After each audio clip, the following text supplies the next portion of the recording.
un deuxième tiroir ici, un peu moins de profondeur pour la simple et bonne raison que dans ce véhicule, on a un bloc clim qui arrive ici sous le lit peigne. J'arrive.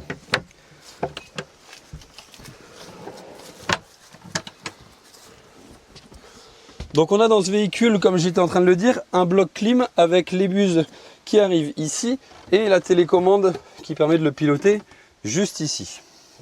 On a un bloc clim tout simplement parce que la cliente veut pouvoir partir un peu dans les pays dans lesquels il fait chaud, en Espagne, au Portugal, et elle n'a pas envie de mourir de chaud dans son truc. C'est cool ça. Donc, ouais. Du coup, tu as une clim, mais parce qu'à l'extérieur, tu as une prise P17. Ouais. Pour ta clim, tu es obligé de te brancher en P17 pour la faire fonctionner. Ouais, bah une clim c'est quand même hyper énergivore. On voulait regarder au début pour la mettre en autonomie sur batterie. C'est compliqué, ça demande vraiment un gros parc de batterie et ça aurait vraiment amputé beaucoup de place dans le véhicule puisque du coup plus on met de batterie, ben plus ça prend de place. Ouais. Donc la bonne alternative c'était d'avoir un véhicule qui soit autonome en électricité sur toute son installation sauf l'installation en clim. Donc la clim fonctionne quand on est branché via la prise extérieure P17, tout le reste de l'installation est complètement autonome. Quand je dis tout le reste de l'installation électrique, ça comprend notre frigo ici, frigo à compression en 42 litres.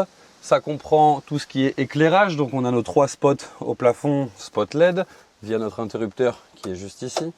Ça comprend aussi nos petites liseuses 12 volts qu'on a ici d'un côté et de l'autre, avec de chaque côté des prises USB, USB-C pour pouvoir charger des téléphones, une tablette. On a aussi du coup, pareil, en parfaite autonomie, la possibilité d'avoir un chargeur multiplus, donc qui convertit le 12 volts des batteries en 220 et qui nous permet d'avoir des prises standards à l'intérieur du véhicule sur lequel on va pouvoir venir mettre jusqu'à 800 watts, des appareils qui vont aller jusqu'à 800 watts. Forcément, si nos clients ont besoin de plus de puissance, on leur met un convertisseur multiplus qui permettra d'aller plus loin. Mais là, avec 800 watts, elle en avait largement assez. L'installation électrique va également permettre d'alimenter tout notre système de pompe à eau et surtout notre système de chauffe-eau. Donc dans ce véhicule-là, au final, au niveau équipement, on a toute l'électricité pour l'éclairage, de quoi recharger les téléphones, les tablettes, de quoi avoir des prises en 220.